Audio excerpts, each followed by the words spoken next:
Esta conversa foi gravada no Chefs Agency Studio, um espaço multidisciplinar em Belém, disponível para jantares, formações, workshops e eventos. Obrigada por se juntarem a nós neste projeto e permitirem que gravemos num espaço tão giro. A True Friends é uma plataforma inovadora que vai revolucionar a forma como nos conectamos no mundo digital. Numa era de interações superficiais e imagens perfeitas, a True Friends existe para combater o isolamento social, promovendo conexões genuínas e significativas.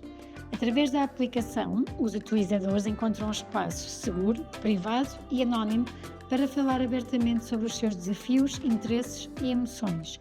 Incubados pela nova SBE e com o apoio de instituições ligadas à saúde mental, a True Friends está disponível nas lojas Apple e Google. Uma plataforma essencial para quem procura conversas e relações autênticas e que quer deixar de lado as aparências. Olá a todos, espero que estejam bem. Muito obrigada por continuarem desse lado. Hoje tenho um convidado muito especial, o Miguel, que nos vai falar de parte da sua vida e da forma como vários momentos que foram acontecendo na sua vida contribuíram para criar uma aplicação, a True Friends, que pretende combater o isolamento e criar aqui boas relações.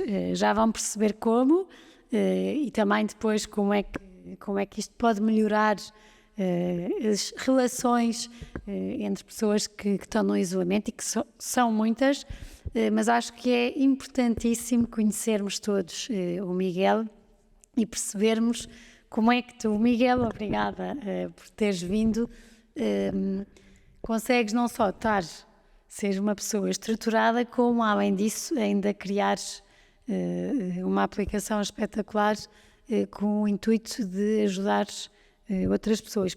Fico muito contente por estarmos aqui os dois hoje e parabéns, não só pela aplicação, mas pela nobreza que existe por trás de tudo e por teres tido a coragem de a criar. Por isso, aqui para quem não te conhece, te ficar a conhecer, e porque acho também que nos dias de hoje cada vez mais nós temos interesse em saber quem é que está por trás de um projeto, de uma marca, de uma empresa, porque isso também diz muito. E por isso agradecer-te muito por esta viagem que vamos fazer e se calhar começamos, como sempre, como é que foi a tua infância? Olá, Ticas, antes de mais, a minha infância, olha, ao contrário de tudo o que eu vou dizer a seguir, a minha infância até aos 9 anos foi muito, muito boa. O que é bom, porque é bom, mas vai ser mau mais à frente por causa das constantes mudanças de 180. Portanto, quando é mau vai ter mais impacto, porque eu já tinha sabido o que era o bom. Mas foi muito feliz, foi em Santarém, eu sou de Santarém, e em Santarém, ao contrário de Lisboa, parece-me, pelo menos ali nos 80s e 90s, era liberdade. Nós íamos para a rua e o sol punha-se, eu percebia mais ou menos pelo sol e pela fome que era hora de jantar, e ia para casa e o jantar aparecia e estava tudo bem, e estava tudo... E portanto era muito, muito feliz nesse sentido, pela liberdade. Eu lembro-me que na primária, portanto eu devia ter idade um pouco mais velho que o meu filho Francisco agora, portanto nem quero imaginar ele fazer isto, mas agarrava na bicicleta e ia para a outra ponta da cidade para almoçar com o Sebastião, um amigo meu, e depois íamos para a escola, que naquela altura o horário era de tarde, ficámos a comer douradinhos e ver os Jetsons, íamos para a escola e eram tempos muito, muito felizes. E portanto a infância assim foi muito boa, foi muito boa. Não sabia o que estava aí para vir, mas sim, muito boa. E o que é que estava aí para vir? Então, eu sou filho de pais separados, não é uma coisa boa à partida, mas tem aqui uma atenuante boa, é que é desde que nasci. Portanto, eu nunca os vi juntos, ou se foi uma vez, e foi nesta fase que foi, aos 9 anos, eu decido ir viver com o meu pai. Isto tem muito que se lhe diga logo à partida, porque uma criança de 9 anos agora é debatível o que é que ela sabe. Há uma razão para não se ir a tribunal, por exemplo, nestas disputas de pais. As crianças não vão falar ao tribunal, e na minha ótica bem, o que é que uma criança de 9 anos sabe? Vai ser influenciada por chocolates, cães, se a casa é melhor, está mais perto dos amigos, portanto, ele não percebe a dimensão macro da coisa. E puseram em mim tudo isso. Portanto, eu era muito manipulado dos dois lados, para aqui porque eu é que sou isto. Para a minha mãe foi um choque, ela não estava à espera. E depois fui viver com o meu pai. Pronto, acabei mesmo por tomar a decisão e viver com o meu pai. Aqui houve então, eu disse isto antes de começarmos, eu vivi em 21 casas aos 24 anos. Portanto, aos 24 anos já tinha vivido em 21 casas. Sendo que até aos 9 só tinha vivido em 2 e uma delas nem me lembrava. Portanto, de repente a vida tomou aqui um rumo muito instável. Fui viver com o meu pai e logo aqui foi o primeiro choque. Não só pelas dinâmicas todas, não havia nada em comum entre os dois, porque era longe. Eu vivia... Santarém tem uma particularidade no gira, que é o Ribatejo é uma planície e Santarém está num planalto. E depois quem é do planalto é fixe, quem não é do planalto é das aldeias ou não é tão fixe. Bem, e fui viver pelos arredores das aldeias. Portanto, estás a ver. Pronto. Nisto tudo junta-se uma madrasta que me fez a vida negra. Pronto, não vale a pena falar porque está esquecido, está lá atrás, mas durante 3 ou 4 anos foi muito intenso, muito jogo psicológico, e aquilo mexeu muito comigo na altura, contra a minha mãe, e tricas, e pronto, foi muito mal. Mas foi mais este isolamento geográfico, o miúdo que era de rua e estava habituado, e vai viver para os arredores de uma aldeia. Isto é mal por si, porque eu acordo, o que é que vou fazer? Eu estou aqui, o que é que vou fazer? A escola tinha que ir logo para casa, não ia para a rua nem buscar gomas aos cafés, ia só para casa. E as escolas em Santarém, não há o conceito de escola privada, pelo menos hoje não sei, mas na altura não havia, todas são públicas. Só que percebe-se mais ou menos como é daqueles, até da Cote. Mas havia uma na preparatória do 5º ao 6º, que foi quando isto se deu, do 5º ao 6º, que era por geografia. E portanto os alunos eram postos em turmas por geografia. E eu, não queria dizer mal de ninguém, mas era um tipo de pessoas que eu não identificava já muito novo. Portanto, naquela altura não sabemos muito bem quem somos. Mas aquilo eu sabia que não era. As conversas, motas, eu não sabia que eram motas e tudo muito avançado para a minha idade. E portanto, logo aí foi um choque muito grande. E eu passei na primária de ser, isto fala para mas um muito bom aluno na primária, a ter negativas no 5º ano. E eu considerava-me um aluno inteligente, ou uma pessoa inteligente, ou um miúdo inteligente, mas não correu bem. Era tudo muito instável, tudo muito sabia. Tinha medo de ir para casa porque já sabia que ia brigar com a madrasta e que não sei o quê, estava sempre mau ambiente. Eu não me lembro de estar bom ambiente, estava sempre mau ambiente. Eu tinha sempre feito qualquer coisa, era muito, muito instável. Então, depois, entretanto, vai-se embora, mas há muita mudança. Depois vimos e voltamos e isto foi bom no sentido em que me uni muito ao meu pai. Até aos 9 anos, eu creio que não estou a dizer uma coisa errada. Na altura era comum, os pais ficavam com os filhos de 15 a 15 dias, um fim de semana. Hoje em dia há guardas partilhadas, e semana sim, semana não. Na altura era standard e não se falava disso, não era um tema. E portanto eu via o meu pai de 15 em 15 dias e pronto, estava habituado àquilo. E de repente fui viver com ele. E o meu pai era muito bom para mim. Ele nunca recebeu amor, mas sabia dar amor. Era muito giro. Dentro do Ribatejo, que não sai da pessoa, isso não se pode tirar, mas dentro disso tudo, o contexto dele era tão pouco propício a dar amor e ele sabia dar à maneira dele. E uma coisa que eu fui notando no meu pai, que agora aqui começa, e agora eu tinha dito que ia fazer um preâmbulo no princípio, mas se me deixares, passo agora. Claro. Esta história de vida que eu estou a contar, eu gostava que quem estivesse a ouvir a visse no prisma das relações, ou seja, tentem ver o Miguel criança, o Miguel jovem, o mini adulto ou o protótipo de adulto, sempre na perspectiva de como as relações me estão a moldar e vão parar depois, e já falaste da True Friends, como vai parar ali, porque é que desencadeia naquilo. O meu pai era uma pessoa que eu cresci a ver sem amigos. Aquilo na altura não mexia comigo porque eu não percebia não ter amigos, mas depois quando vou viver com ele percebeu, porque eu também era muito popular, estava sempre a brincar, era uma alegria. E depois de repente eu não me identificava com as pessoas daquela turma, aqueles que eram meus amigos estavam noutras turmas, a relação vai-se, eles vão criar amigos novos e eu não. E estava muito isolado na escola, não tinha amigos, em casa não tinha amigos. Tentava reatar coisas do colégio, da pré-primária, mas eles próprios já tinham os seus amigos e, portanto, senti pela primeira vez isolamento e eu sou extrovertido. Portanto, isto acontece, não é preciso ser introvertido para estar isolado. E pode ser temporal, portanto, a pessoa não tem que ser uma pessoa sem amigos para sempre. E, portanto, via nele também isto. E depois eu lembro sempre de miúdo e já pensar, será que é por eu ser filho dele e ele não tem amigos e eu sou uma pessoa... Eu já questionava tudo. E depois eu vivo com ele até aos 17 anos, que é quando ele morre. Pronto. O meu pai, vou já contar aqui uma mini história, que vai ser a parte mais pesada, e depois prometo que isto aligeira um bocadinho. Mas foi muito impactante. Mas para quem não está a ver e está só a ouvir, estás a contar esta parte pesada de uma forma sorridente. E vais já explicar porquê. Resolvida é a palavra certa, tens razão, e já te vou explicar porquê. E depois uma coisa que venho a descobrir, ele morreu, eu tinha 17, eu tenho 38, e eu há 2 anos soube disto e a minha vida mudou completamente, e foi um grande trigger para começar a True Friends, quando eu percebi que somos todos contexto. A pessoa não é isto, a pessoa não é aquilo, a pessoa ficou assim. E se ficou assim quer dizer que pode deixar de ficar assim. Portanto, isto tudo é trabalhável, parece-me. Era uma pessoa sem amigos. Eu não percebia porquê, nunca lhe perguntei, porque eu tenho muita pena. Eu acho mesmo que ia ser o melhor amigo do meu pai. Não é por falta de concorrência, não tendo amigos, não havia muita concorrência, mas mesmo que tivesse, eu acho que mesmo que ia ser o melhor amigo do meu pai. E tenho pena porque ele morreu precisamente quando eu começo a ficar adulto, e ele sempre, houve relação pai e filho, ele tocava-me, não partilhava comigo, e eu tenho pena disso. Pronto. E ele morre, achei ele a vida toda de leucemia. E foi, mas achava que tinha sido pura leucemia. Sei que tinha tido umas embolias e uns ataques cardíacos, mas morreu de leucemia. A parte final foi muito chata. Os últimos 2 anos ele fazia transplantes cada vez menos espaçados, e nós já sabíamos que ele isto era o que eu achava, que nós já sabíamos que ele ia morrer, mas ele não. Pronto. Isto foi o que eu achei a vida toda. E pronto, meu pai morre. E antes de passar para a fase seguinte, como devem calcular, imaginem esta estabilidade toda, pai, mãe, a mãe, como já vão ver, com quem também não mudou, e portanto o único pilar mais ou menos forte que eu tinha desapareceu, e portanto eu não tinha nada, e tinha 17 anos, que é a pior idade para se estar desnorteado, como já vão perceber também.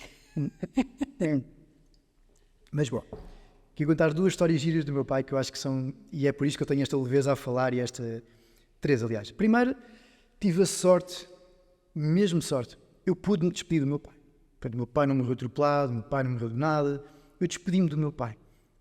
Tinha 17 anos, portanto isto era tudo, eu amadureci muito tarde, obviamente, por causa destas coisas todas, mas houve uma noite que ele já estava no Hospital de Santarém, eu nessa altura estava a viver com a minha mãe, já sozinha em casa, também ainda não conseguia, ou não me sentia preparado, então fui viver com a minha mãe, que era perto, Santarém é tudo muito perto.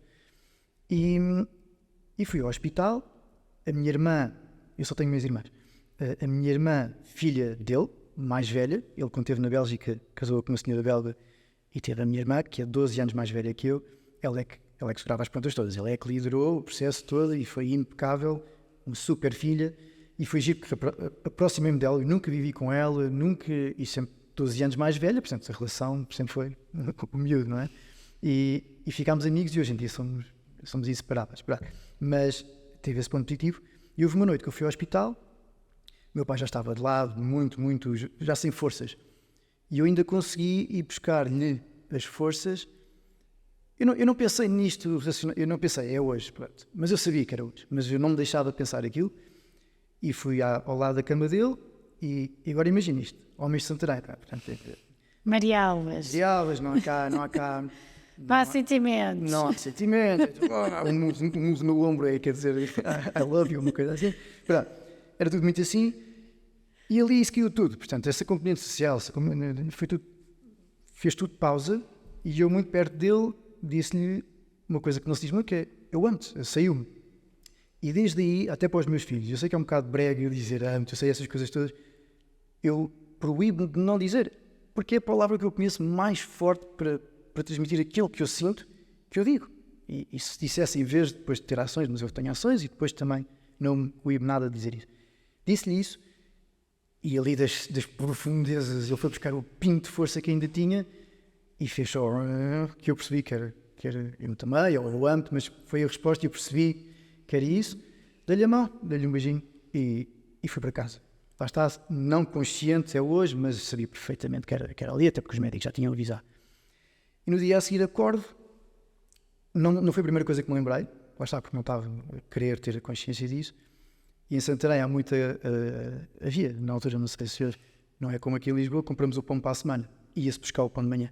Portanto, a minha mãe foi buscar o pão de manhã, eu ouvi a porta, acordei, e saio à porta do quarto, e ela vinha com o meu tio, e o meu tio, que é bem mais novo que ela, portanto, ali em meio geração, portanto, tem mais tem mais que 20 anos que eu, portanto não dava para ser pá, mas também não dá para...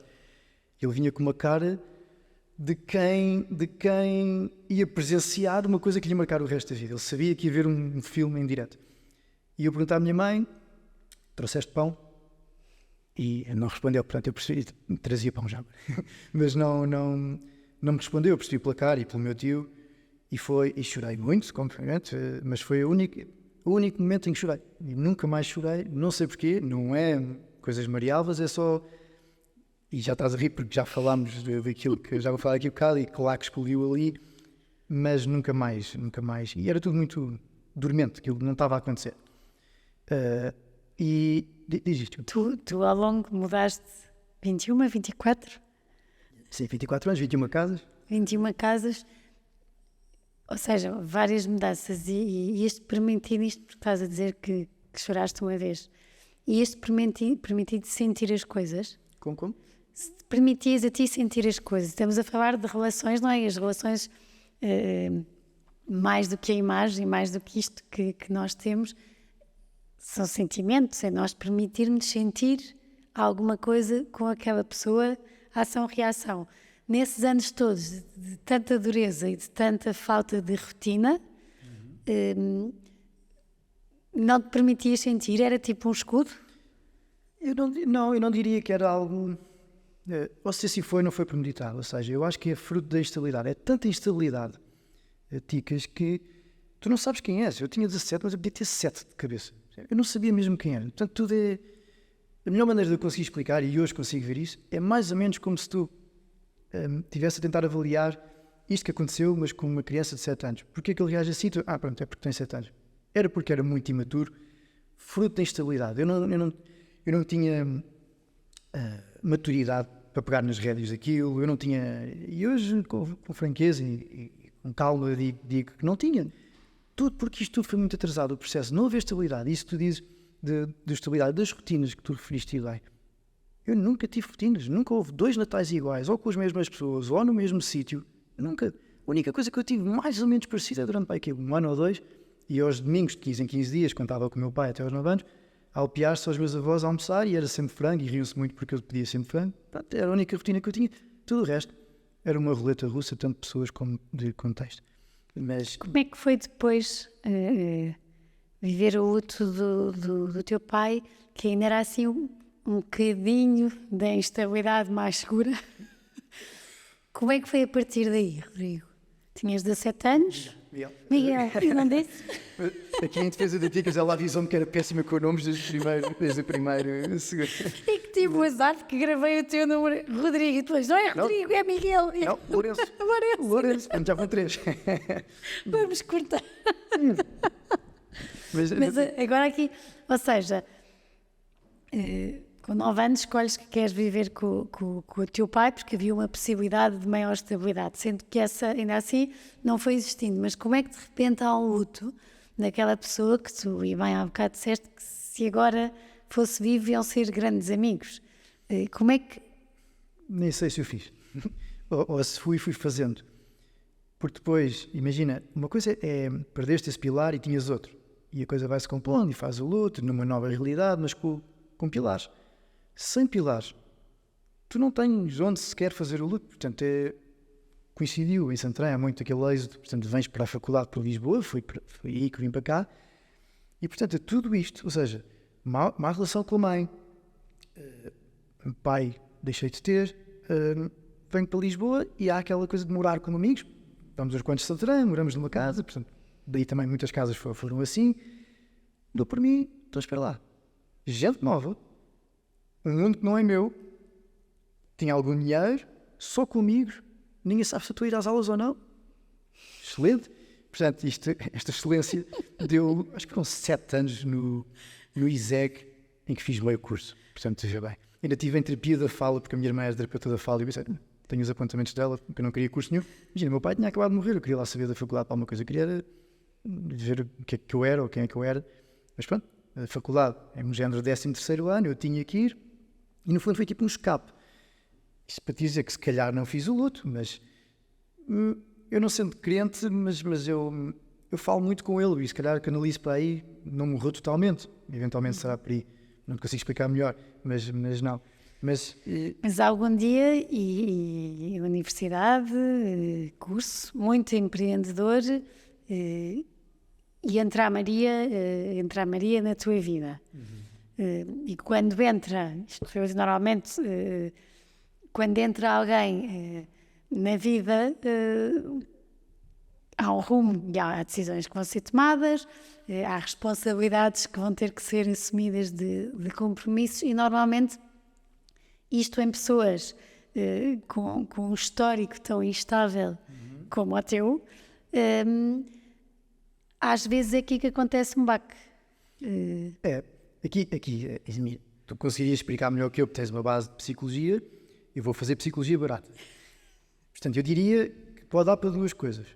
Ou aquilo que vês, acabas por replicar, porque foi a única coisa que conheceste e, portanto, acabas, soubeste traições, ou convives com traições, ou com violência, e depois replicas na tua relação, pode dar para isso. Ou então, pode dar, como no meu caso, que é isto nunca mais. E, portanto, a minha vida e a minha família, aquela que eu criar, vai ser muito estável. E muito, esta palavra tem um cariz, se calhar, negativo, e eu não acho que tenha, se não tirar a alegria da vida e a espontaneidade, mas é ser previsível. Eu quero que a minha mulher saiba que eu estou aqui igual, com os mesmos comportamentos daqui a 3 anos. Há rotinas, há coisas para quebrar a rotina, como é óbvio, mas há rotinas, há um padrão. Com segurança. Porque isso dá segurança. E eu vejo muito nos meus filhos. Eu estou sempre a ver-me nos meus filhos. Nesta idade estava-me a acontecer aquilo. Nesta idade estava-me a acontecer aquilo. E, portanto, sim. E é aí que eu quero chegar. Porque imagina, estamos a falar do luto do teu pai e tu dizes que ainda não o fizeste, se calhar ainda não o fizeste. E o que eu há bocado te queria dizer é, tu agora olhas para os teus filhos e vais reviver, naquela idade eu estava neste ponto, nesta idade eu vivi isto tudo. Se calhar coisas que durante a tua vida foste recalcando, como nós todos fazemos, vamos pôr a sujidade para baixo do tapete, ninguém vê, mas ela está lá. E normalmente esse tapete é levantado quando de repente corremos o risco de calma lá, eu agora vou assumir as rédeas da minha vida e vou construir uma família. E o que eu estava a perguntar é isso, se quando de repente essa possibilidade de agora sou eu que vou construir a minha família, se isso não abriu as gavetas, se isto não destapou o tapete todo e não veio a poeira. Não só como mandou ao tapete. Tudo isto veio culminar e veio ter o seu ponto pior, precisamente por isso estás a dizer, e foi muito, ainda bem que o disseste. Nunca tive muitas namoradas, estava sempre na loucura. Ali os 20 foi terrível, evolui zero, contribui zero para o PIB, portanto não fiz nada. E foi muito instável. Tive as minhas namoradas, como é óbvio, mas aparece a Maria. E a história até é mais ou menos gira. Quer dizer, a história, como falei a primeira vez com ela, não é gira, mas antes é gira. Eu tive uma namorada antes que era a minha melhor amiga. Eu não tinha muitas amigas raparigas. E ela foi mesmo muito minha amiga. E depois fizemos aquele típico erro, namorar. E depois a coisa descambou. Mas depois disso ainda conseguimos ser amigos uns tempos. E há um dia em que eu estou em casa e ela manda-me no MSN, do MSN, manda-me uma fotografia da Maria. Fui a uma festa de uma amiga minha, estava lá a prima dela. Eu mal falei com ela, aquela é a mulher da tua vida, disse-me ela, já como minha amiga. E aquilo ficou, mas que gira, mas passou, como é óbvio. E depois encontro, tive a coragem de ir falar com ela, correu pessimamente, péssimo ir falar com pessoas assim sem assunto, mas depois a coisa fomos falando e pronto, e hoje é a minha mulher, já há 16 anos, 15 anos, 16, que estou com ela. Mas foi giro nisto. E a Maria, e agora indo aqui ao teu ponto, eu sempre soube, no meio daquela instabilidade toda, e falámos disto antes de começar a gravar, eu ia sempre vendo os comportamentos das pessoas, como é que as famílias agiam, porque era tão instável e era uma manta de retalhos, eu e a minha vida, que eu ia apanhando, então como é que se faz? E havia coisas que eu tendencialmente tinha mais vontade de replicar, porque na minha não era ser mau, eu não havia, era tudo muito instável. E em Santarém, há muitos, eu chamo-lhes os betinhos, não melhor, eu não sou, eu posso parecer por causa do cabelo, mas eu não sou, mas sempre olhei para eles, às vezes era da minha turma, da minha escola, dava-me bem com eles, mas sempre via neles e no meio deles a estabilidade que eu sempre pensei que seria o ideal de uma família, de relações humanas, porque eles eram muito mais confiantes que nós, ou que eu, em todas as idades. Estavam sempre um passo a ver. Eles falavam com os adultos de igual para igual. A maneira como a avó falava com o neto, pese embora a questão geracional, era com os mesmos maneirismos, falavam as mesmas coisas, nos mesmos temas, e com os mesmos jeitos de falar. Portanto, não havia... Todos eram iguais, estavam todos unidos por uma coerência, por uma cola tão grande. Terão os seus problemas, como é óbvio. E eu pensava, aquilo deve ajudar tanto ao impacto, os murros que se leva da vida, deve ser tão mais fácil de absorver com aquela manta que eles têm, nem que seja da comunidade, pode não ser das famílias, da própria comunidade. A tal redoma, mas é uma redoma saudável. E eu agora estou nessa redoma, aqui infiltrado, mas o que é certo é que, Ticas, obviamente que eu hoje sei que estava completamente wired e predisposto, e a minha mulher, o que eu queria para a minha mulher estava ali, ou teria tido aquela estrutura, e assim foi. Portanto, eu estava já com a frequência ligada, e portanto, quando conheci a Maria, mudou a minha vida nesse aspecto. E depois, obviamente que pensei, bem, se eu estou instável, e se temos duas educações diferentes, vamos ter filhos, que educação é que lhes vamos dar? Não vai ser duas coisas assim. Então decidi eu ceder para eles verem só uma coisa e não passar pelo que eu passei. Ou seja, eles só veem a uma frente unida. Eles já falam disso. A Concha, a minha filha, já fala muito a ver. Porquê que a tia Bia, que é a minha irmã, nos trata por tu?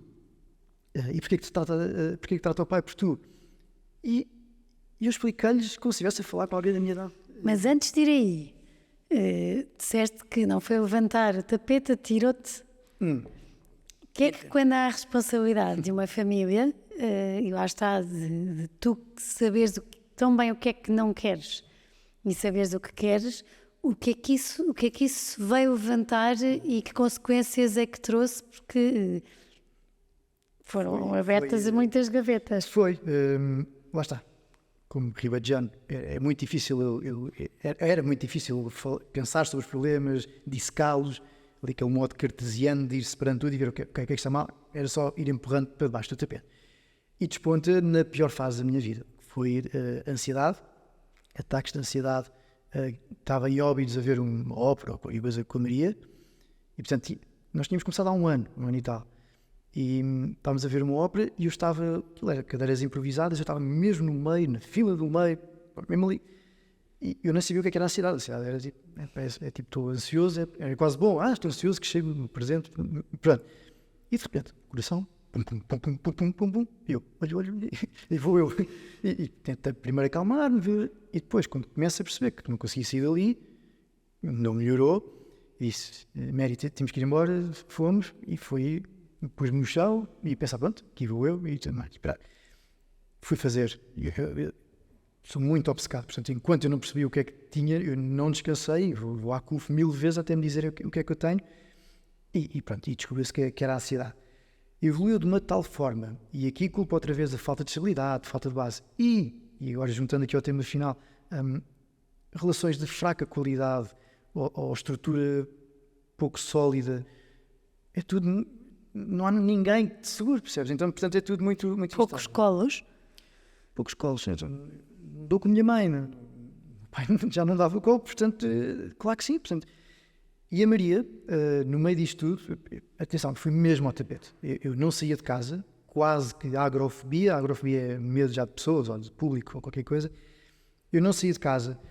A Maria e o meu sócio, o Kiko, na altura, foram passear 10 metros fora de casa. Eu fui a correr disparado de volta, eu não conseguia sair, eu não guiava, eu não fazia nada. E há vários sintomas da ansiedade, do coração. Depois, quando percebi que não tinha problemas de coração por causa da CUF, dos médicos, para não fazer publicidade, desliguei, mas tinha uma que era a despersonalização, ou seja, é difícil explicar para quem não teve, mas estás-te a ver de fora, é muito complicado. E a Maria salvou-me. Pronto, eu nunca falei isto abertamente com ela, vai ouvir agora pela primeira vez, mas salvou-me. Portanto, a Maria foi A mãe, o pai, o cão, o periquito, foi toda a gente que eu podia ter tido na altura ficou canalizado na Maria. A Maria é uma pessoa muito especial, é uma pessoa... Ela acha se calhar que não é, mas é a pessoa mais forte que eu conheço, mas muito querida, muito calma, muito serena, mas depois é a harmonia da casa, é a minha harmonia. Não há ninguém no mundo que não goste da Maria, e não estou a dizer isto por ser marido dela, não há mesmo, e se me estão a ouvir e se não gostam da Maria, venham dizer para eu conhecer a primeira pessoa que não gosta da Maria. E com a ajuda também de psicólogos ou de algum psiquiatra? Tentei, obviamente o que a Maria depois faz, olha, se calhar um psicólogo para lidar com isso, e fui a um psicólogo. E agora, atenção, eu não quero mesmo dizer mal nem de psicólogos nem de psiquiatras, mas há aqui um método que é muito importante que haja, e não pode ser estudar uns livros e não se pode ir logo para os lobos. A coisa tem que ser feita de uma maneira diferente, porque eu fui para lá. As pessoas ansiosas andam sempre com uma garrafa de água atrás, nem me lembrei porquê, mas andam sempre com uma garrafa atrás, e dizia coisas tipo, olha, pronto, ansiedade, não é? Anda sempre com a garrafinha atrás. Ou seja, o meu grande problema era sentir-me maluco. Eu não quero ser isto. Eu acho que também foi grande parte do que me salvou, eu não queria nada daquilo. Eu não me deixei embrulhar por aquilo, eu só queria sair. Então estava sempre, ajudem-me. Fui uma psicóloga, Não criaram empatia? Não é isso, eu não tinha mesmo mãozinhas para isto. Estava muito verdinha.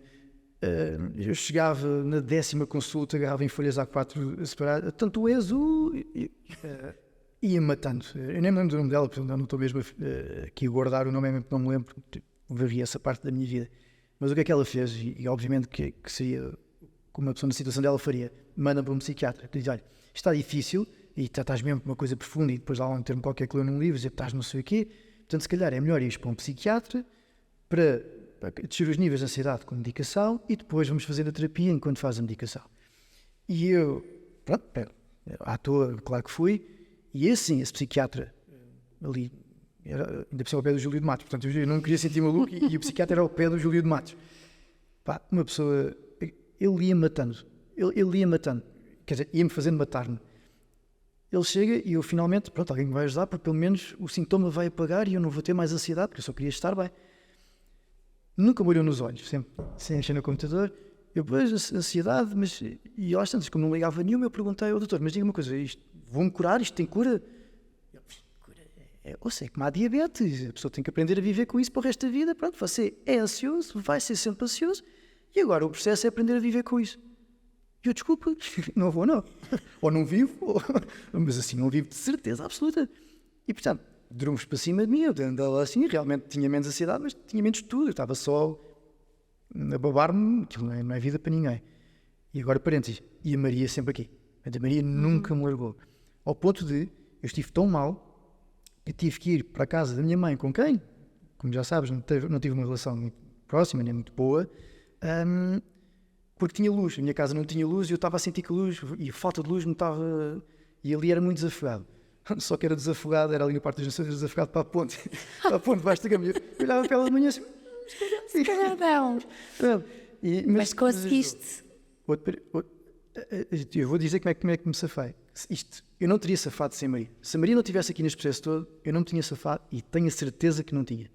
Mas como ela estava lá, e repara bem, eu vivia com a Maria, e repara, no meio do estômago dela, eu vou para a minha mãe, portanto, isto é 7 passos atrás, e ela ficou em casa, ia-me ver sempre todos os dias, e nunca me largou. Eu próprio quase pensava, pá, ela vai-me largar, porque ninguém quer isto. Pronto. E aquela pessoa me estava a dizer, como é que eu vou criar uma família com esta pessoa? Como é que eu vou ser o pai ansioso? Como é que eu vou ser o marido ansioso? Como é que eu vou casar? Como é que eu vou lutar com ansiedade? Não vou. Vou ter 7 ataques até chegar ao altar. E portanto, e ela sempre lá. E já em desespero, vou à internet ou ao Google ver meios alternativos. E eu sou de Santarém, portanto, tudo o que é assim mais estranho eu não queria saber. E então curei-me com semi-hipnose. E o que é que eu sei? As pessoas podem estar mais relutantes e mais céticas em relação a isso, eu percebo, porque eu era. Mas o que é que eu sabia que ia acontecer? Verdade ou mentira, eles vão fazer uma coisa que eles não estão a fazer. Eles aqui estão a falar comigo e estão a expor-me as razões, dizer, estás ansioso porque tens que não sei o quê, e os problemas do passado. Não? E eu não concordava com isso já a priori. E o que eles vão fazer é, o subconsciente, vão falar com o meu subconsciente e dizer, está tudo bem. Mas ainda tens que ter mais a certeza ainda de que o profissional é muito bom. Se calhar não devia, não vou dizer o nome, mas o nome tinha tudo para ser banha da cobra. Um dia eles mandaram-me dizer, tem um nome, isso não pode ser esse nome. Mas eu estava tão desesperado que fui. E correu bem? Correu muito bem. Era muito caro, muito luxuoso. As pessoas eram todas fantásticas e elas fizeram uma coisa que eu aconselho a todos os psiquiatras e psicólogos a terem pelo menos um bocadinho disto. Assim que entrei, deixei de me sentir um paciente e passei a ser um cliente. Eles tratavam-me como cliente. Eu não estava maluco, eu não estava doente, E acima de tudo disseram aquilo que consciência de vida. Isso passa, isso vai passar. A única coisa que perguntaram: toma drogas? Se tomar drogas, não dá. Se não tomar drogas, daqui a 12 sessões está curado. E ficaste? Para mim, há pessoas que podem... Fiquei curado. Era sempre igual. Tínhamos uma conversa muito como estamos a ter, muito normais, duas pessoas que não estão doentes. E depois punha-me então na tal coisa, punha-me nos fones. Quando eu percebi que era sempre a mesma conversa, era uma música de fundo e ela dizia sempre a mesma coisa, abre o cofre, põe lá não sei o quê, e eu adormecia sempre. Mas o que é certo é que estavam a pôr aqui na caixa forte e está tudo bem, não estás com medo, mas não há nada para ter medo. E curei-me. Não só me curei, como deixei de ter medo de um dia ter um ataque de ansiedade. E já devo ter tido 2 ou 3, desde que isto já foi há muitos anos, mas em muitos anos tive 2 ou 3. Não tenho medo de os ter, não tenho medo de vir a ter, que esta bola de neve depois queria... E daí, deste Miguel que se tem vindo a construir as peças todas, quase de um espelho partido, que começou já a partir e estás a conseguir fazer um espelho, como é que de repente surge, vou criar uma aplicação, a True Friends? Conta-me tudo. Então, aqui foram 3 coisas. Fui eu, portanto, esta manta de retalhos que de instabilidade, muitas vezes houve períodos da vida, porque mudei de casa, que não tinha amigos, e eu sempre fui uma pessoa que precisava muito ter amigos e pessoas com quem... E que deixa-me dizer aqui uma coisa muito importante, que é, para mim, amigo, há muitas definições. Eu não gosto do amigo da escola, amigo do café. Amigo não tem que ter uma palavra atrelada. Amigo é um amigo, e no meu conceito de amigo é uma pessoa com quem se desabafa. Portanto, se eu desabafo, é meu amigo. E, portanto, pode ser um familiar, eu desabafar, considero meu amigo. E, portanto, foi de ver o meu pai sem amigos a vida toda. E depois, a questão da minha mãe, eu não quero estar a falar diretamente das coisas que ela fez, mas marcaram-nos a todos muito. A uns mais que outros, e houve um elemento da minha família, com quem eu me dava, que levou um choque um bocadinho maior. Da minha ótica, eu culpo a minha mãe em grande parte por isso. Eu tentei muito tempo ajudar, porque era próximo dela, tem uma relação de parentesco que é próxima, mas às tantas não consegui mais, e como tinha a minha própria família, tive de tomar a decisão de fazer o luto em vida dela, da minha mãe e todas as pessoas que eram tóxicas para mim, porque eu já sabia, tinha percebido nesta vida toda aquilo que vai dar um dia que estou na internet e vejo um estudo de Harvard, um estudo que durou 100 anos, porque eu pesquisava muito sobre relações, sobre como é que as pessoas se dão, a maneira como as palavras moldam as pessoas e as conversas. Um estudo de Harvard que durou 100 anos, chama-se Harvard's Grand Study, e eles portanto, agarraram em bebés de vários estratos sociais, cores, geografias diferentes, contextos familiares diferentes, e foram ao longo de 100 anos, portanto, muita gente participou neste estudo, a ver quais deles é que são mais felizes e porquê. O que é a felicidade? É os que vão ficar mais ricos, os que vão ficar mais populares, é o quê? E ao fim de 100 anos, há uns anos, saiu então o resultado do estudo, que é a qualidade das relações. Portanto, tu podes ter tudo na vida, se tu não tens relações de qualidade, é impossível ser feliz. E eu não podia concordar mais. E quando vi isto, pensei, é aqui que eu vou conseguir ajudar.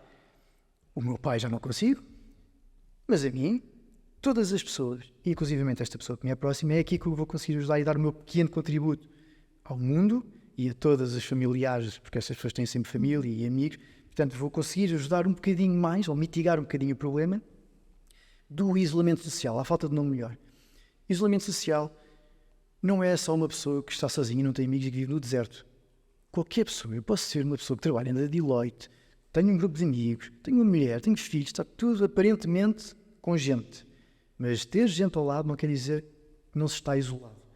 E às vezes até em idades mais novas, é isto nas escolas, temos imenso, e eu acho que cada vez mais, miúdos com 16, 17, 18 anos na universidade, que como se vive cada vez mais de fora para dentro, com a aparência, estes miúdos não correspondem ao que as redes sociais têm como protótipo do que é aceitável, do que é espetacular, e de repente nós vemos miúdos sozinhos nos recreios, se calhar com uma amiga que é uma âncora, mas é só uma âncora, ou seja, não há aquilo que tu tão bem dizias que vias nas famílias em Santarém, que havia ali quase que só um bloco, há qualquer coisa consistente, não é? E isso vê-se já.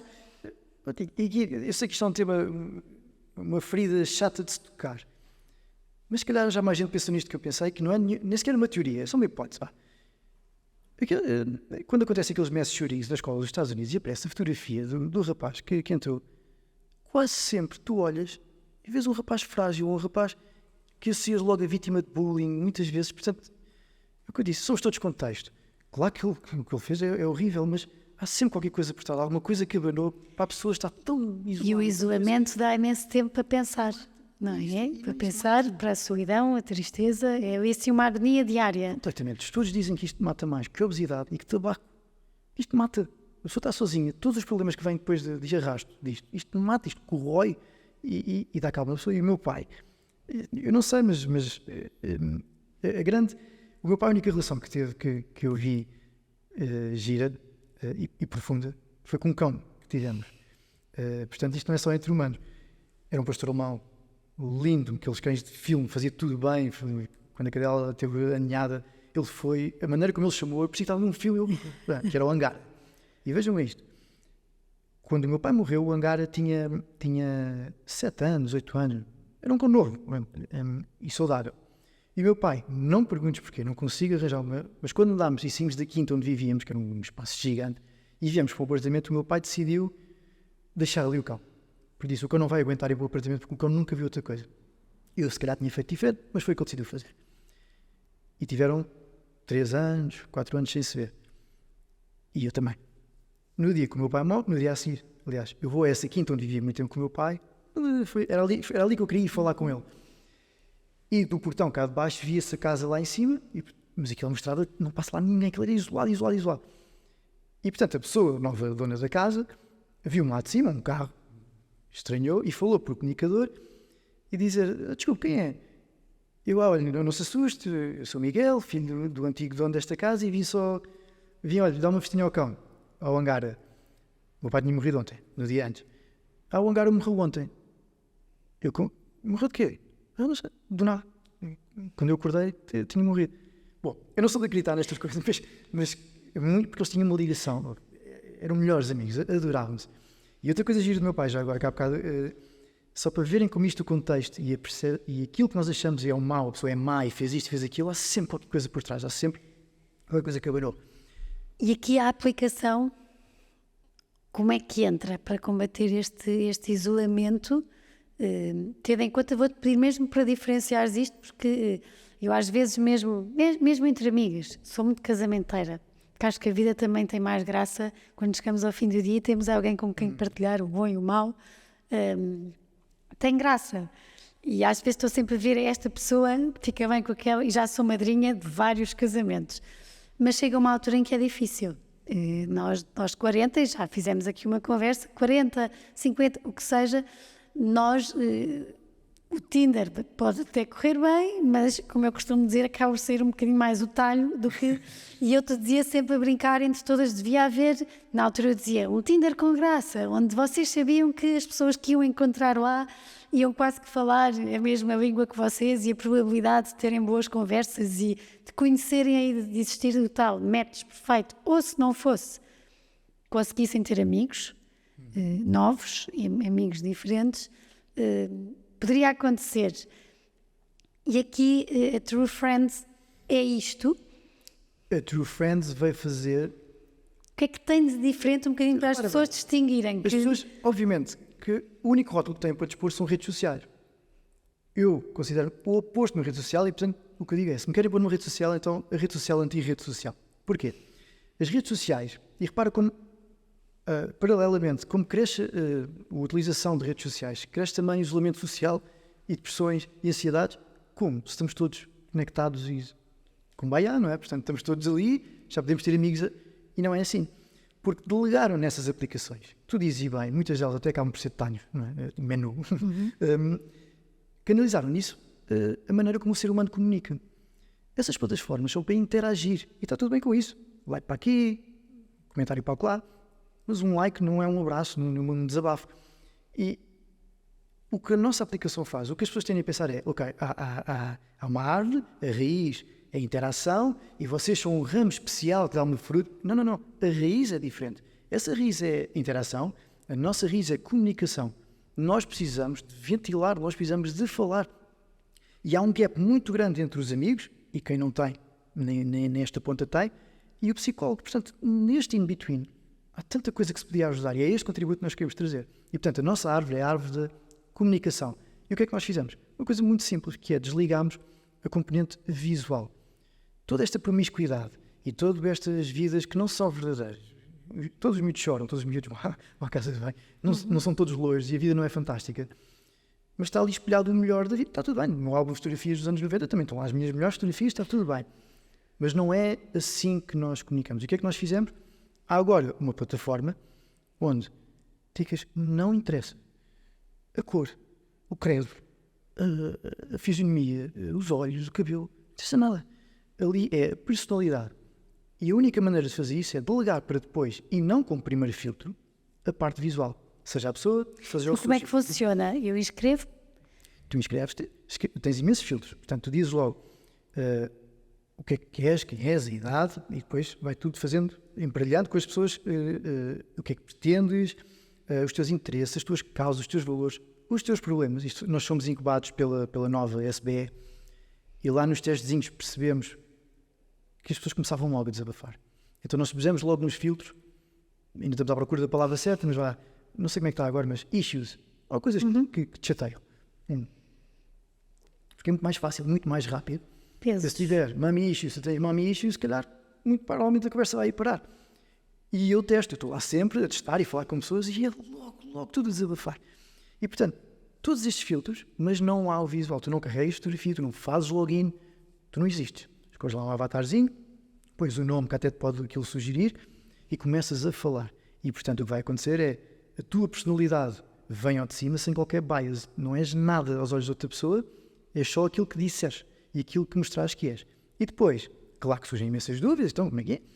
Mas todas essas dúvidas que possam surgir são atenuadas e mitigadas porque a própria comunidade se avalia. Ou seja, se for um parvalhão, se for entrar logo a pé juntos, Eu posso denunciar. denuncias, me dás más estrelas, maus comentários e eu vou desaparecendo, percebe? E portanto, aparecem primeiro e é promovido quem tem a melhor conversa, quem é mais amável, quem é mais, e quem sabe ouvir, essas pessoas vão ser prioridade. E portanto, uma pessoa que se calhar socialmente tem uma vida má, ou não tem, ou se sente sozinho, do nada é uma estrela, porque lá dentro não é isso, não é o status, não é nada que... E portanto, toda a gente parte do zero lá. Eu sabia, estou muito confiante, que o problema está detectado, que a solução, pode haver mais, mas esta é de certeza uma solução para aquilo, e sei porque estou a vir em louco. Isto ainda tem lá umas largas centenas, mas ainda pouca gente. E é sempre a mesma coisa, qualquer pessoa que eu falo, logo a dinâmica é sempre a mesma. Vai sempre parar a conversas.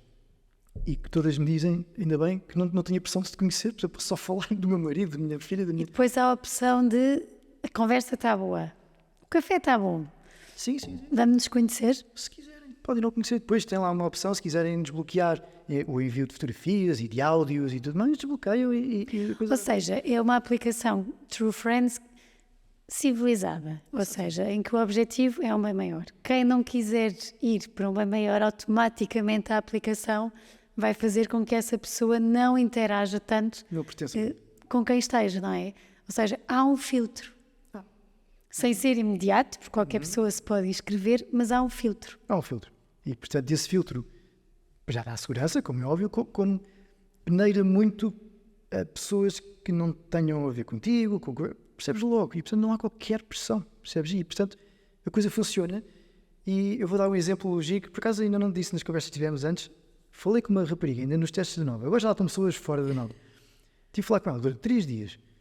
Coisas mais banais. Fazia uns bonecos de crochê, de lã, qualquer coisa assim. E eu disse, que giro, se calhar gostava de ter um desses para mim. Um dia de compor isso. E a conversa estava no princípio. E eu testei, disse, se calhar só fim de 3 dias e a conversa está tão boa, já quase dizíamos bom dia. E eu disse, olha, gostava de desbloquear.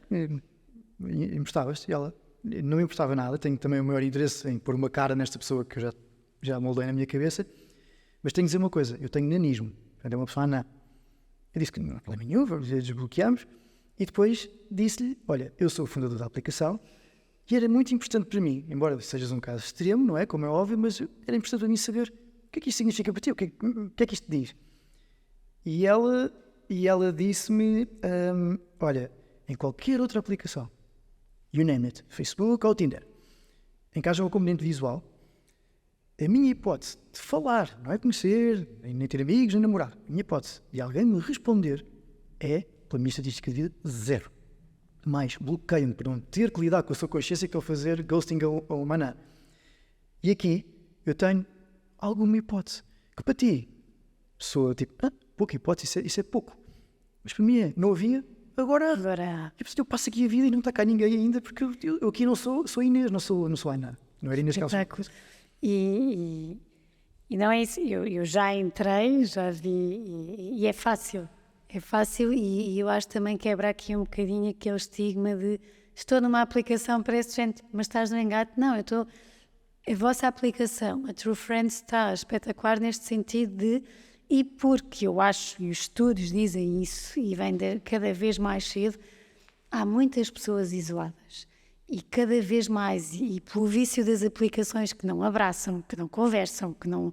é muito difícil, se calhar muito mais do que na altura em que tu ias sair à rua, andar de bicicleta, vias o sol, a pôr-se e a jantar, mas interagias com miúdos. Hoje em dia é muito mais difícil. E por isso, digo-te, eu acho que é aqui uma ponte e segura, porque há um filtro de várias gerações verem a possibilidade de eu já não sei onde é que é de ir para ter amigos, se calhar há aqui pelo menos um ponto de partida para começarem conversas, interesses, porque é assim que começamos, tu e a Maria conheceram-se, tiveram uma pessoa que disse, olha, isto pode acontecer. É difícil hoje em dia, no dia-a-dia que nós temos, e existir esta aplicação que com muitos filtros tenta fazer este match para boas conversas. Eu acho que é espetacular. E em relação a isso das gerações, deixa-me dizer-te uma coisa. Nós aqui em Portugal temos muita sensação que quem está isolado são os velhos, os velhinhos, não é? Coitadinhos, que a família abandonou. Existe, como é óbvio, mas aí a nossa aplicação, eu acho que há aplicações para isso. Mas da minha visão da vida, ou pelo menos da experiência que eu tenho de vida, é uma geração que não... Isto é coisas de outro planeta, não é? Algumas até se safam. Mas imagina, há avó de um amigo meu que usa para jogar Candy Crush, essas coisas, mas estava a este nível, que é, ele disse-lhe, ela disse, olha, gostava tanto deste livro. E ele disse, mas compro na livraria. Não havia, eu quero tanto. Mas não faz mal, eu vou aqui à internet, ao site de não sei quantas e encomendo o livro. Menino, está maluco, então já é domingo, a internet está fechada. Está a ver? Portanto, é gente que... Para essa geração... Não dá, mas é outro tipo de isolamento. Mas nesta nossa geração e mais nova, eu acho de facto que vocês fazem a aplicação e criaram esta ponte com este exemplo que tu deste. Há pessoas que têm sempre 0% de criar novos laços, de conhecer novas, de conversar. E de repente ganham aqui uma percentagem, mas eu queria muito dizer isto de uma, que é uma aplicação, não é? Mas credível, com um objetivo maior, que é isto de as pessoas não estarem isoladas. E eu acredito que o objetivo seja que depois também saírem das conversas online para conversas, passeios, cafés. Se quiserem, claro que sim, elas é que decidem. Ali pomos a telefone para elas falarem. E depois aquilo que desencadeia. A geração mais nova, por exemplo, ela não conhece a vida sem telefones. E a tua vida tinha sido diferente se tivesses tido a True Friends? Completamente, porque eu gosto de falar, gosto de ouvir e claro que sim, quem me dera ter tido naquela altura em que estava lá nos arredores da aldeia, quem me dera ter tido em que eu sabia que pessoas que tinham interesses parecidos com os meus ou que estavam na mesma região, qualquer que fosse o filtro que eu quisesse para a primazia e falar, nós vivemos com isso. Eu não sei se tu apanhaste o Mirk na altura e tinha um bocado isso, era tipo, eu não sabia, mas eu falava com as pessoas porque estávamos defendidos, não éramos ninguém. Já agora aqui me veio exigir. Essa rapariga que tinha nanismo, ela disse, não me respondem, a não ser que eu meta as fotografias dos meus gatos e não ponha a minha apanhada dos meus gatos. E por isso é que os avatares da aplicação são gatos. Eu disse, então, olha, vou fazer, e estava aqui indeciso, os avatares vão ser gatos para toda a gente partir como tu partiste. Sim, para acabarmos, o que é que queres dizer a quem nos estiver a ouvir que possa sentir este isolamento, esta dificuldade em criar novas relações para usarem a True Friends? Nunca perderem a esperança de criar novas relações. Ou seja, até nós, imagina, nós no nosso meio, com a nossa vida, podemos sentir isto e aparentemente está tudo bem, família, amigos, está tudo bem. Detectem o problema o mais cedo possível. Nós conseguimos contribuir, não digo ajudar, vou dizer contribuir. Há um sítio agora onde se pode falar, sem pressão nenhuma, não há aquela coisa social do café, estou aqui, corre mal, quero-me ir embora. Então é só desligar. Nunca desistam de conhecer gente nova. Sabes que eu tinha uma teoria que é, depois dos 30 já não se faz amigos. Foram feitos e depois eles viram-nos crescer, conheceram-nos e agora é social, é até lá. Né? E olha, há um casal, fomos feitos para nos conhecer, um casal que gostamos muito, em que os filhos calharam na mesma turma dos meus filhos, dos dois, melhores amigos uns dos outros. E vocês também ficaram Ele amigos? tinha a Gamebox do Sporting no mesmo sítio que eu. Portanto, agora estamos muitas vezes juntos e espero bem, mesmo que um dia os nossos filhos se deixem de dar, que nós nos continuemos. São amizades que eu considero amizades. Portanto, não perder a esperança, porque, na minha opinião, e na opinião de Harvard, e na opinião, e se forem pensar, não dá mesmo para ser feliz sem relações de qualidade. E por isso procurem-nas, nós contribuímos com esta pequenina ajuda, mas nunca desistam de procurar. As 3 últimas perguntas. Qual é que foi um dos momentos mais pesados que viveste? Foi a morte do meu pai há bocado. Desculpa, fui ali embalado e acabei, mas já agora digo aqui, foi pesado. Eu ia dizer a morte do meu pai quando vinha para aqui, mas vou dizer esta fase seguinte, que era o que ia dar há bocado. Eu há 2 anos, eu sempre achei que era leucemia, tinha morrido de leucemia, e sempre vivi um bocadinho, porquê que fizeste isto? Porquê que me tiraste da minha mãe? Porque foi tudo tão instável depois, e eu gostava dele, mas foi tudo. Se calhar se não tivesse tirado, eu tinha tido uma vida, tivesse só presente, mas não me tivesse tirado, então o que é que eu havia descobrir? O que o meu pai tinha não era leucemia, era policitemia vera, que é uma doença da medula que produz coisas a mais e o sangue fica espesso e, portanto, acaba por ter embolias e acaba por morrer. Foi ao médico e o médico lhe disse, olha, você tem 2 hipóteses, ou não faz nada e pode morrer qualquer momento com uma embolia, ou faz um tratamento em que nós mexemos aí na medula, controlamos a medula e deixa de produzir, mas ela daqui a 10 anos não vai mesmo produzir nada e você vai morrer de leucemia daqui a 10 anos. E foi aí que o meu pai decidiu, vou viver 10 anos e vou buscar o meu filho. O meu pai não tinha ninguém e decidiu ir-me buscar para criar e ter e manter uma relação com alguém e fui eu. E eu só soube disto há 2 anos. E portanto aquela perspectiva que eu tinha, porque é que fizeste, agora percebo tudo. Percebes? Ele foi, já percebo tudo. E um dos dias mais leves? São todos aqueles em que eu estou com a minha família, com a Maria, com os meus filhos. Eles nunca percebem. Nós fazemos sempre os agradecimentos, eu digo isto, mas parece só coisas. É de os ver só. Estar ali na sala e vê-los só viver e serem felizes e confiantes e extrovertidos. Tenho muitos momentos desses leves que não aconteciam sem a Maria. Se a Maria não existisse na minha vida, não sei se cá estava, e se estava, não sei como é que estava. Mas melhor não era, de certeza. A vida tem graça. Com relações de qualidade tem graça, sem dúvida. Obrigado, Miguel.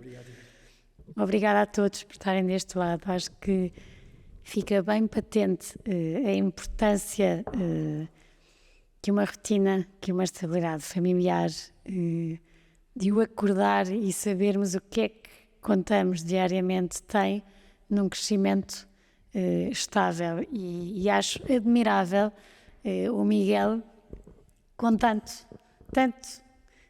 que aqui partilhou e mais ainda que quem o conhece sabe, foi ultrapassando, porque de facto sinto mesmo que o Miguel começou um espelho partido em cacos, que foi ficando em cacos durante muitos anos e acho que por ele, pela personalidade que o Miguel tem com a Maria, que foi e é assim um colo espetacular, e eu costumo dizer que na vida basta um colo certo para nós ganharmos caminho e os momentos pesados ficarem leves. E acho que de facto aqui o Miguel tem um colo espetacular e é admirável, não só ele hoje em dia ser um espelho já com todos os cacos colados, a fazer caminho e ainda querer ir além disso. Querer que muitas pessoas não passem pelo isolamento que ele passou e pelas consequências do que esse isolamento lhe trouxe a ele e a pessoas próximas dele, de quem ele tanto gosta e tenta cuidar e proteger, mas que nem sempre consegue, e por isso vejam a True Friends. Acho que vai ajudar muitas pessoas, o objetivo é nobre e quando é assim, quando fazemos alguma coisa com amor e para ajudar, não há como não correr bem. Obrigada a todos, o resto de uma boa semana, beijinhos. Obrigada por terem estado connosco até aqui. Para terem acesso a conteúdos exclusivos do podcast Páginas com Graça, como quem serão os convidados e saberem com antecedência, poderem fazer-lhes perguntas, terem acesso a conteúdos extra que vamos conversar e que vamos falar aqui, poderão ser patronos. A descrição está no perfil, como poderão e como poderão sê-lo, e será sem dúvida uma mais-valia e um grande apoio para este projeto que eu acredito e que acho que os meus convidados também gostam e que irá contar muitas histórias e que, claro, que se tiver a vossa ajuda e o vosso apoio poderemos continuar a conversar mais e a deixar capítulos e livros contados.